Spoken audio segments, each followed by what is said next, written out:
Hello दो hello दोस्तों, नमस्कार। आप देख रहे हैं ये क्लास जो है, ये क्लास 9th का चैप्टर जो है, क्लास 9th का चैप्टर 4 विज्ञान का किताब है, जिसका आज हम अध्ययन करेंगे। चैप्टर 9 का एक किताब है, विज्ञान का है, NCERT है। कौन सा किताब है? तो NCERT किताब है जो 9th का है, और चैप्टर हो गया आज चौथा। इससे पहले हम 3 वीडियो प्लेलिस्ट में हम डाल चुके हैं, आप चाहें तो देख सकते हैं। कमेंट बॉक्स में हम प्लेलिस्ट का जो है लिंक डाल दिए गए हैं। चलिए वीडियो शुरू करते हैं। इससे पहले अगर आप इस चैनल पर नए हैं तो वीडियो को लाइक, सब्सक्राइब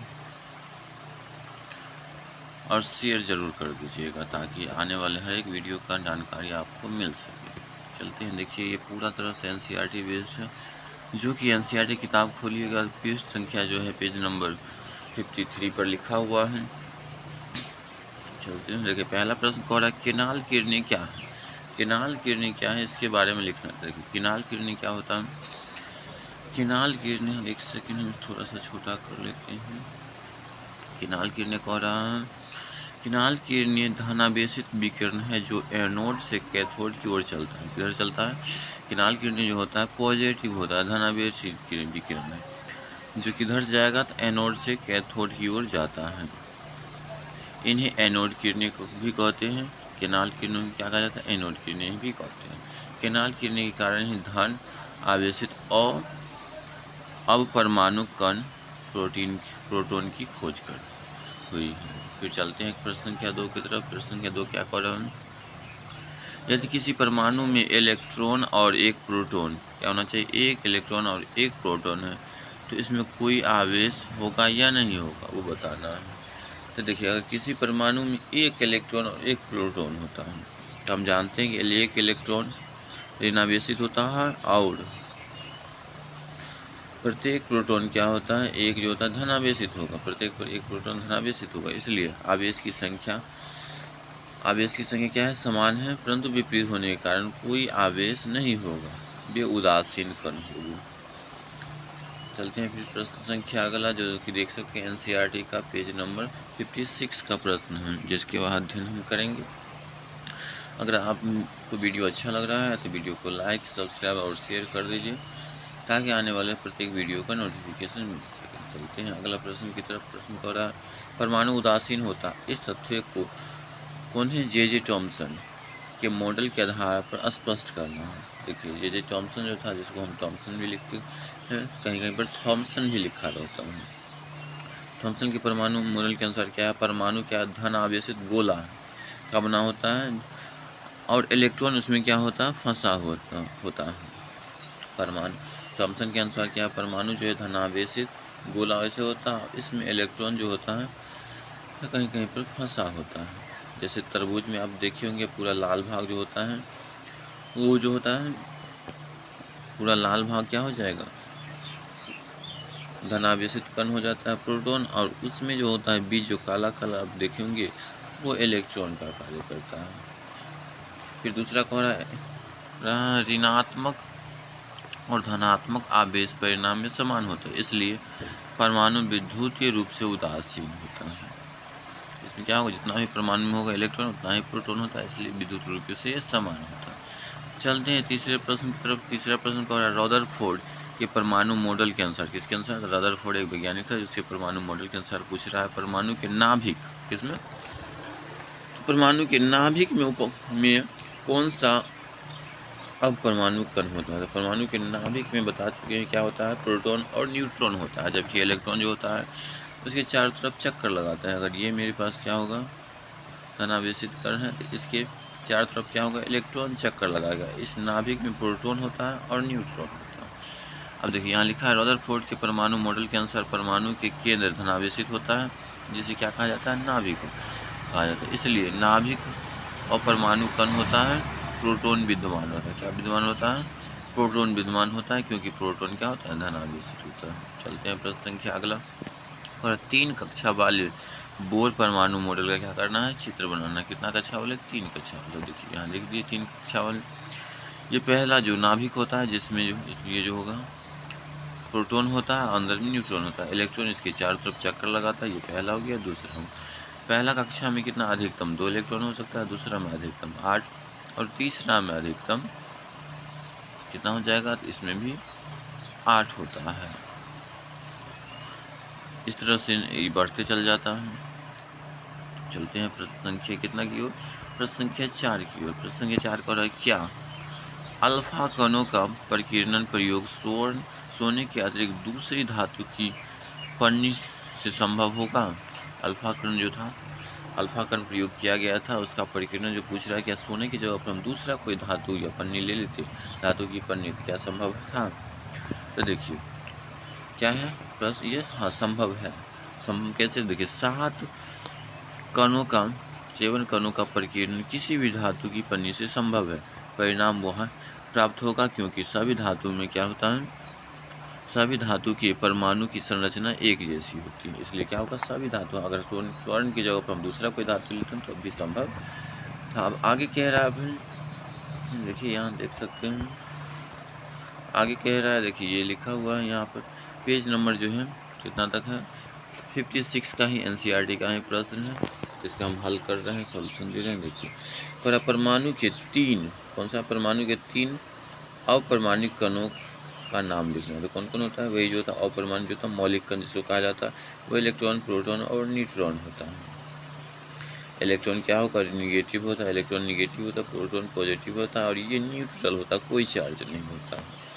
चलते हैं प्रश्न संख्या 2 की तरफ। 2 कह रहा है हीलियम परमाणु का द्रव्यमान कितना है, 4U है, 4 यूनिट है, और उसके नाभिक में 2 प्रोटॉन है, तो इलेक्ट्रॉन भी कितने होंगे, सेम, जितना प्रोटॉन होता है उतना ही इलेक्ट्रॉन होता है। न्यूट्रॉन ज़्यादा या कम हो सकता है, लेकिन न्यूट्रॉन क्या हो सकता है, ज़्यादा या कम हो सकता है।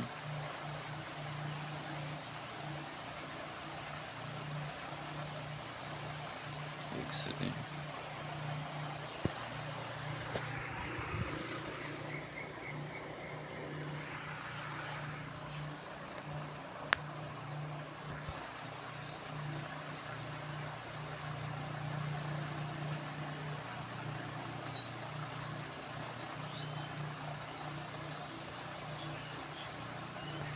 देखिए आगे क्या कह रहे हैं, हीलियम परमाणु का परमाणु द्रव्यमान जो है कितना, 4 है, ये 2 प्रोटॉन होगा, 2 ही इलेक्ट्रॉन होगा इसमें भी। और 4 है तो 4 में से क्या करें, 2 प्रोटॉन को घटा देंगे, जितना प्रोटॉन होता है उतना ही इलेक्ट्रॉन भी होगा, तो दोनों का दोनों क्या होगा, सेम होगा। लेकिन न्यूट्रॉन निकालना है तो न्यूट्रॉन बराबर क्या होगा, द्रव्यमान संख्या, परमाणु का जो द्रव्यमान होगा उसमें से हम प्रोटॉन की संख्या को घटा देंगे, तो मेरा आ जाएगा न्यूट्रॉन की संख्या, जबकि इलेक्ट्रॉन की संख्या सेम होता है। अब है पृष्ठ संख्या 57 का एनसीईआरटी का क्वेश्चन है, जो पेज 57 में दिया गया प्रश्न है, एनसीईआरटी प्योर है ये। और कह रहा है इसमें देखिए कार्बन और सोडियम के परमाणुओं के लिए इलेक्ट्रॉनिक विवरण लिखना है। तो कार्बन का परमाणु संख्या कितना होता है, 6 होता है। 6 को हम लिख सकते हैं 2 और 4, जो कि पहला कक्षा में 2 इलेक्ट्रॉन होगा ये, और दूसरे में 4 इलेक्ट्रॉन, तो ये इसका इलेक्ट्रॉनिक विन्यास हो जाएगा 2 4। फिर दूसरा देख सकते हैं यहाँ सोडियम का परमाणु संख्या कितना, तो 11, तो इलेक्ट्रॉन की संख्या भी उतना ही होगा। तो इसका विवरण क्या लिखेंगे कि देखिए Lm और n अगर होगा तो इसमें पहला में 2, फिर अधिकतम 8, 2 8 10 हो गया, 1 11, इतना ही आकर रुक जाएगा, ये इसका आंसर हो जाएगा। चलते हैं प्रश्न संख्या कितना की तरफ, प्रश्न संख्या 2 की तरफ। कहा अगर किसी परमाणु का K और L कोष भरा हुआ है तो उस परमाणु के इलेक्ट्रॉन की संख्या क्या होगा। तो देखिए K जो है, K में अधिकतम 2 इलेक्ट्रॉन हो सकता है, जबकि L में अधिकतम 8, तो 2 और 8 कितना हो जाएगा, अगर जोड़ देंगे तो 10 अगर इलेक्ट्रॉन होगा अधिकतम, प्रोटॉन की संख्या 10, और ये किसका होता है फार्मूला, नियॉन का होता है। नियॉन तत्व का परमाणु संख्या जो होता है 10 होता है, जिसमें प्रोटॉन की संख्या 10, इलेक्ट्रॉन की संख्या भी 10 होता है। चलते हैं प्रश्न संख्या 58 की तरफ। पेज संख्या 58 का प्रश्न है, इसमें कह रहा है क्लोरीन, सल्फर, मैग्नीशियम और परमाणु की परमाणु संख्या से आप इसकी संयोजकता कैसे प्राप्त करेंगे। कैसे करें, इलेक्ट्रॉनिक कॉन्फ़िगरेशन द्वारा, इलेक्ट्रॉनिक विन्यास की निकाल कर। अब देखिए इसका क्या है, क्लोरीन का परमाणु संख्या कितना है, 17 है, फिर से इसको हम K L M n ऐसे पर सजाएंगे, इसमें अधिकतम 2, यहाँ 8, इधर 7। अब इसको 8 पुराने के लिए कितना चाहिए, 1 इलेक्ट्रॉन चाहिए। तो इसको 1 जो होगा इसको 8 में से 1 घटा लेंगे तो 1 इसका हो जाएगा इलेक्ट्रॉनिक विन्यास। यहाँ लिखा हुआ है 2, 8, 7। इसको 1 चाहिए अपना अष्टक पूरा करने के लिए, जिसका इलेक्ट्रॉनिक संयोजकता कितना हो जाएगा, 1 होगा, जबकि संयोजी इलेक्ट्रॉन 7 होगा। अंतिम कक्षा में जो उपस्थित इलेक्ट्रॉन होता है इसका संयोजी इलेक्ट्रॉन का होता है, और जो भी भरा हुआ कक्षा उसमें उपस्थित इलेक्ट्रॉन को कोर इलेक्ट्रॉन कहा जाता है। जितना इलेक्ट्रॉन का ले सकता है, दे सकता है या त्याग कर सकता है, वो उसका संयोजी इलेक्ट्रॉन होता है। इसी प्रकार देखिए सल्फर का परमाणु संख्या 16 होता है, तो इलेक्ट्रॉन की संख्या भी 16, प्रोटॉन की संख्या भी 16। सेम इसी प्रकार के में 2 होता, एल में कितना होगा, 8 होगा, और एम में 6 होगा। तो इसको आप देखिए, इसका संयोजी इलेक्ट्रॉन पूछेगा तो कितना, 6 होगा, लेकिन संयोजकता तो 8 में से घटा लेंगे, ये 2 इलेक्ट्रॉन लेगा, देगा, या क्या कर सकता है, साझेदारी कर सकता है। इसमें हो गया। फिर देखिए इसी प्रकार मैग्नीशियम, तो ये हमेशा 2 इलेक्ट्रॉन, मैग्नीशियम का परमाणु संख्या कितना है, 12 है। इसको भी इलेक्ट्रॉन की संख्या 12 है, प्रोटॉन की संख्या 12, इसको सजाएंगे 2, 8, 2।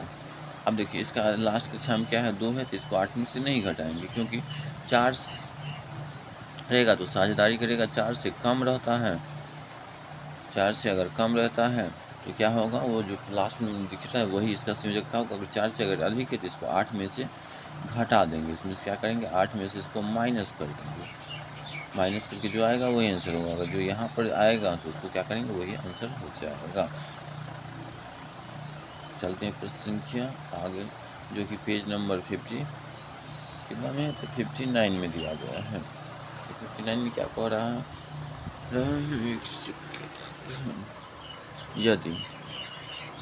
यदि किसी परमाणु में इलेक्ट्रॉन का द्रव्यमान कितना, इलेक्ट्रॉन की संख्या 8 है, किसी भी परमाणु में इलेक्ट्रॉन की संख्या 8 है और प्रोटॉन की संख्या भी 8 है, इलेक्ट्रॉन और प्रोटॉन हमेशा आपस में बराबर होता है। तो कह रहा है परमाणु की परमाणु संख्या क्या होगा और परमाणु का आवेश क्या होगा। तो देखिए प्रोटॉन की संख्या, अगर परमाणु संख्या 8 है तो प्रोटॉन की संख्या भी 8 होगा, परमाणु संख्या के बराबर होता है, और इलेक्ट्रॉन की संख्या भी क्या होगा, प्रोटॉन के बराबर होता है, इसलिए 8 होगा।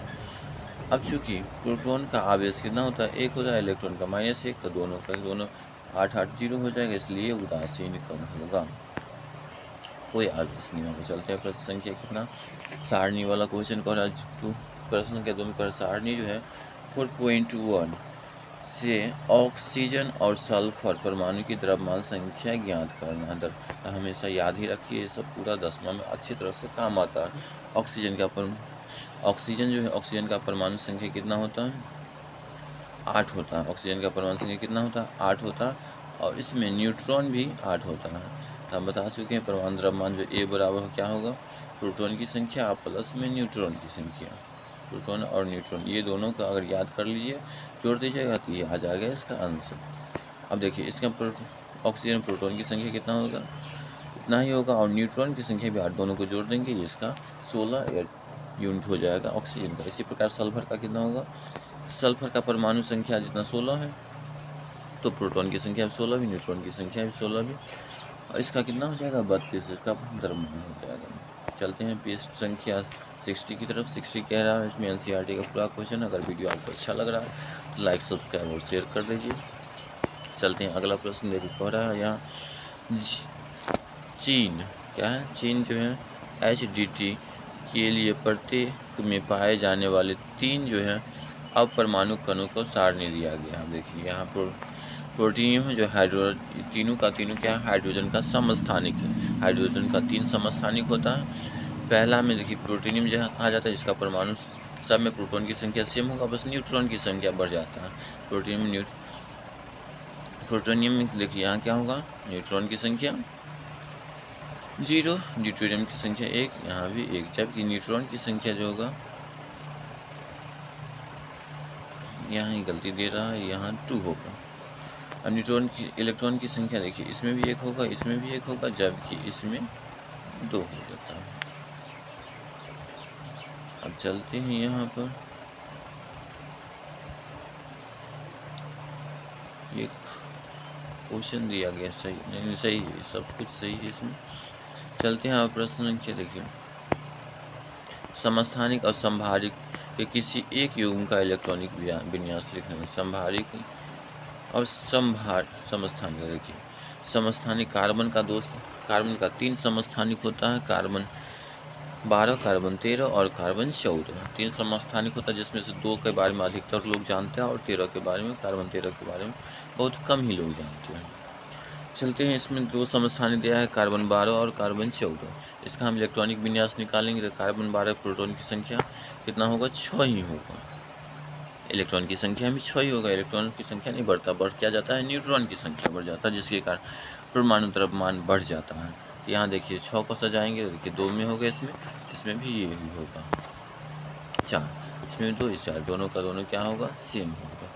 इसी प्रकार के एलसीएम और R1 ये संभारिक है। देखिए दोनों का परमाणु द्रव्यमान कितना है, 40 है, और जिसका भार बराबर होगा तो संभारिक होगा, जिसका परमाणु अगर संख्या बराबर होता है, जिसमें जो परमाणु संख्या अगर सेम है, देखिए दोनों का परमाणु संख्या सेम है तो उसको समस्थानिक बोलेंगे, और परमाणु द्रव्यमान अगर बराबर होगा तो उसको हम संभारिक बोलेंगे। 40 है तो इसमें क्या होगा,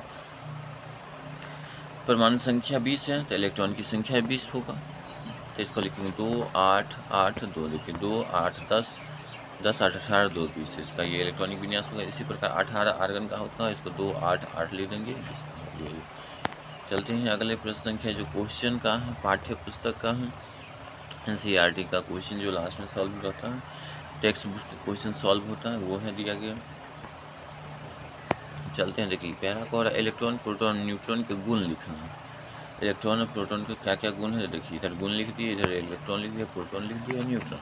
प्रतीक क्या होता है इसका, E- है, P पॉजिटिव, और N पर कोई चार्ज नहीं होता, इसका ये होता है। फिर देखिए सापेक्षिक द्रव्यमान जो होता है हाइड्रोजन के सापेक्ष में लिया जाता है। हाइड्रोजन परमाणु के द्रव्यमान के 1/20वां भाग ओरिजिनल कहा जाएगा तो 1/1838 होता है, 1800, एक सेकेंड, 1 कितना होगा, 1837 होता है, और लगभग में कितना लिया जाता है तो 2000 लिख सकते हैं। जबकि प्रोटॉन का जो परमाणु द्रव्यमान होता है कितना है तो 1 यूनिट होता है, न्यूट्रॉन का भी 1 यूनिट के बराबर होता है, इसलिए इसको बहुत ही नगण्य माना जाता है, क्योंकि 1 को 2000 से भाग दिया जाएगा तो एकदम पॉइंट में बहुत छोटा सा आ जाता है। आवेश की बात करेगा तो इलेक्ट्रॉन पर -1 चार्ज होता है, प्रोटॉन पर +1 और न्यूट्रॉन पर कोई चार्ज नहीं होता, 0 होता है। परमाणु की स्थिति बोला जाएगा तो ये परमाणु के बाहर रहता है इलेक्ट्रॉन, जबकि प्रोटॉन और न्यूट्रॉन दोनों का दोनों नाभिक में रहता है। निरपेक्ष आवेश पूछा जाएगा तो इसका हो जाएगा 1.6022 × 10⁻19 कूलम होता है आवेश। प्रोटॉन पर भी सेम होगा, इसलिए उदासीन हो जाता है। निरपेक्ष द्रव्यमान कितना हो जाता है, यहाँ पर बीच में गुना है, यहाँ भी गुना लिख लीजिएगा, यहाँ भी गुना है, तो 9 × 10⁻28 ग्राम होता रहता है, जबकि इसका हो जाता है 1.6 × 10⁻24 ग्राम हो जाता है, और इतना ही द्रव्यमान किसका हो जाता है, न्यूट्रॉन का होता है। चलते हैं प्रश्न संख्या 2 की तरफ। प्रश्न संख्या 2 क्या कह रहे हैं, जे थॉमसन के परमाणु मॉडल की सीमा को हमको बताना। तो जे थॉमसन की परमाणु मॉडल क्या होता है कि उदासीन होने की क्या हो व्याख्या हुआ, परंतु दूसरे वैज्ञानिक द्वारा किए गए प्रयोग में परिणामों को मॉडल के द्वारा समझाया या ही नहीं गया था। देखिए जे थॉमसन जैसे रदरफोर्ड क्या किया, अल्फा कण ने प्रयोग किया था, इससे ज़्यादा अल्फा कण सीधे निकल गए, क्योंकि निकल गए कुछ अल्फा कण बहुत छोटे कण होने के कारण विक्षेपित हो गए, और कुछ क्या हुआ, वापस लौट गया। इस प्रश्न की व्याख्या करता है जो परमाणु मॉडल है, इसके कारण क्या हुआ, प्रश्नों की व्याख्या करने से यह मॉडल क्या हो जाता है, असफल हो जाता है। चलते हैं प्रश्न संख्या 3 की तरफ। पहला रदरफोर्ड की परमाणु मॉडल का सीमा लिखना, इसका जो है सीमा कहाँ तक ये संभव है। तो देखिए यदि कोई भी आवेशित कण गोलाकार कक्ष में त्वरित होता है तो आवेशित कणों में ऊर्जा विकिरण होगा, जिससे उसकी ऊर्जा निरंतर घटती जाएगी और इसकी गति भी कम हो जाएगी। अंततः क्या होगा, अस्थायी कक्षा में घूमता हुआ इलेक्ट्रॉन एक सर्पित पथ का निर्माण कर नाभिक से टकरा जाएगा। ऐसा होता है तो परमाणु क्या होगा, अस्थिर होता है, जबकि हम जानते हैं कि परमाणु क्या है, अस्थायी है, परमाणु समाप्त या नष्ट नहीं हो सकता है। ये इसका सीमा है। जैसे देख सकते हैं रदरफोर्ड क्या है, ये ऐसे सर्पिलाकार पथ में देखिए ऐसे करके घूम रहा है, घूमते घूमते घूमते घूमते का एक बार क्या होगा, नाभिक से टकरा जाएगा, जिसके कारण क्या होगा, नाभिक नष्ट हो जाएगा, परमाणु का अस्तित्व समाप्त हो जाएगा, जो कि संभव नहीं है। परमाणु क्या है, परमाणु को समाप्त या नष्ट नहीं हो सकता है। तो ये क्या है कि असफल हो गया व्याख्या करने में। चलते हैं अब अगला सबसे अच्छा जो दिया था बोर का परमाणु मॉडल है। इसकी बोर का परमाणु मॉडल की व्याख्या देखिए, तो क्या है, परमाणु के केंद्र में क्या होता है, एक धनावेशित कण क्या हो, परमाणु कण केंद्र एक धनावेशित होता है जो नाभिक होता है, इसमें प्रोटॉन और न्यूट्रॉन होता है। इलेक्ट्रॉन केवल कुछ निश्चित कक्षा में चक्कर लगाता है, जिन्हें हम क्या बोलते हैं, इलेक्ट्रॉन विभक्त कक्षा या ऑर्बिट कहा जाता है। जब इलेक्ट्रॉन इस कक्षा में ऑर्बिट में चक्कर लगाता है तो इसकी ऊर्जा क्या होता है, विकीर्ण नहीं होता, नष्ट नहीं होता है। और यहाँ दिया गया है कक्षा अलग अलग रहता है। देखिए के में बता चुके हैं ऊपर भी 2, एल में अधिकतम 8, एम में अधिकतम 8, इसमें 18, ऐसे करके इलेक्ट्रॉन की संख्या चक्कर लगाते रहता है एक वृत्ताकार पथ में, जैसा कि यहाँ बनाकर दिखा दिया। देखिए नाभिक है, इसके चारों तरफ ऐसे पहला कक्षा, दूसरा, तीसरा, चौथा, ऐसे करके चक्कर लगाता है। अधिकतम इसमें 2 हो सकता है, एल में अधिकतम 8 होगा, इसमें भी 8, इसमें 18, इसी प्रकार बढ़ते चल जाता है। इसको निकालने के लिए 2n² के सूत्र से हम निकालते हैं। चलते हैं प्रश्न संख्या 5 की तरफ। और इस अध्याय में दिए गए सभी परमाणु मॉडल की तुलना करना है। जो 3 परमाणु मॉडल दिया गया है, कौन कौन परमाणु मॉडल है, तो जे थॉमसन का परमाणु मॉडल, रदरफोर्ड का परमाणु मॉडल और नील्स बोर का परमाणु मॉडल। इस तीनों मॉडल के क्या करना है, तुलना करना है, अंतर लिखना। तो देखिए पहला जो है, परमाणु धन आवेशित गोला का बना होता और इलेक्ट्रॉन धसे होती, ये बोला था जे थॉमसन ने। रदरफोर्ड क्या बोला, जो परमाणु धन आवेशित होता है जिसे नाभिक कहा जाता है। एक परमाणु में लगभग संपूर्ण द्रव्यमान नाभिक में होता है। कहाँ होता है, संपूर्ण द्रव्यमान नाभिक, ये जे थॉमसन बताया था। अब नील्स बोर क्या बताया था, परमाणु के 3 मौलिक कण होता है, जो कौन कौन है, इलेक्ट्रॉन, प्रोटॉन और न्यूट्रॉन से बना होता है। इलेक्ट्रॉन पर ऋण आवेशित होता है, प्रोटॉन धन आवेशित होता है और न्यूट्रॉन उदासीन होता है, इसलिए क्या होगा, परमाणु भी उदासीन होता है। चलते हैं, दूसरा कह रहा है ऋणात्मक और धनात्मक आवेश परिणाम में क्या होता है, समान होता है, इसलिए परमाणु क्या होता है, विद्युत रूप से उदासीन होता है। यहाँ देख रहे हैं जितना इलेक्ट्रॉन होगा उतना ही बीच बीच में प्रोटॉन भी होता है। जबकि हम रदरफोर्ड क्या बोले, इलेक्ट्रॉन चारों तरफ वर्गाकार पथ में क्या करता है, चक्कर लगाता है, वर्तुलाकार पथ में, सर्पिलाकार ऐसे करके चक्कर लगाते रहता है। और ये क्या बताया है, जे थॉमसन नील्स बोर बताया है, इलेक्ट्रॉन जो है, नील्स बोर क्या बताया है, इलेक्ट्रॉन केवल कुछ निश्चित कक्षा में ही चक्कर लगाता है। इलेक्ट्रॉन क्या है, कुछ निश्चित कक्षा में चक्कर लगा सकता है, जिसे इलेक्ट्रॉन का विपरीत या ऑर्बिट कक्षा कहते हैं। दूसरा कह रहा है, ये तो हो गया इसका नाम ही, इसमें कमियां पूछ रहा। देखिए जे थॉमसन के परमाणु मॉडल के अनुसार उदासीन परमाणु क्या होता है, उदासीन होता है। दूसरे वैज्ञानिक द्वारा किए गए प्रयोगों के परमाणु को इस मॉडल से समझा नहीं जा सकता है। जैसे रदरफोर्ड के अल्फा कण परिकीर्ण की व्याख्या करने में क्या है, असफल हो गया। दूसरा कह रहा, रदरफोर्ड का नाभिक का आकार परमाणु के आकार की तुलना में काफ़ी कम होता है, जैसा कि यहाँ बताया गया। देखिए कुछ छोटा होगा तो जो टकराएगा लौट जाएगा, जो नहीं टकराएगा सीधा निकल जाएगा, और कुछ क्या होगा, इससे चारों दिशाओं में फैल भी जाता है। ये नाभिक रदरफोर्ड का था। फिर देखिए नील्स बोर क्या कहता है, जब इलेक्ट्रॉन इस कक्षा में ऑर्बिट में चक्कर लगाता है तो इसकी ऊर्जा क्या होता है, विवर्तन नहीं होता है, नष्ट नहीं होता, जिस कारण घूमते रहता है। अब रदरफोर्ड का भी कमियां था, क्या, परमाणु का मॉडल, तो उसका मॉडल, परमाणु का मॉडल, परमाणु का मॉडल क्या है, परमाणु का मॉडल परमाणु के अस्थायी की व्याख्या कर पाने में असफल रहा, क्योंकि गोलाकार, कौन सा कार, गोलाकार पथ पर चक्कर लगाता कोई आवेशित कण परमाणु की विकिरण जो होता है करने, परमाणु की जो है गोलाकार पथ पर चक्कर लगाता कोई आवेशित कण ऊर्जा का विकिरण करेगा, अब उसकी धीरे धीरे गति कम होने लगा तो नाभिक से गिरकर, जिससे वो परमाणु नष्ट हो जाएगा। अगर मान लीजिए कोई ऐसा चक्कर लगाता है कि ऐसे ऐसे अगर कोई चक्कर लगाता है तो उसका ऊर्जा धीरे धीरे नष्ट होगा, एक समय ऐसा आएगा जो नाभिक में गिर जाएगा, जिससे वो नष्ट हो जाएगा। जबकि नील्स बोर क्या बताया है, जो कक्षा को ऊर्जा स्तर ये कक्षा बनाए रखता है, जिसमें के, एल, एन, एम लिखा जाता है, जिसमें संख्या 1, 2, 3 और कक्षा दर्शाया जाता है। अधिकतम जो होता है पहली नाभिक हो गया, पहला कक्षा में 0 1 के बोला गया, दूसरा में L, तीसरा M, चौथा N, ऐसे करके बताया गया। इसका लाभ क्या है? बोर का परमाणु मॉडल जो होता है, बोर का किसका? तो बोर का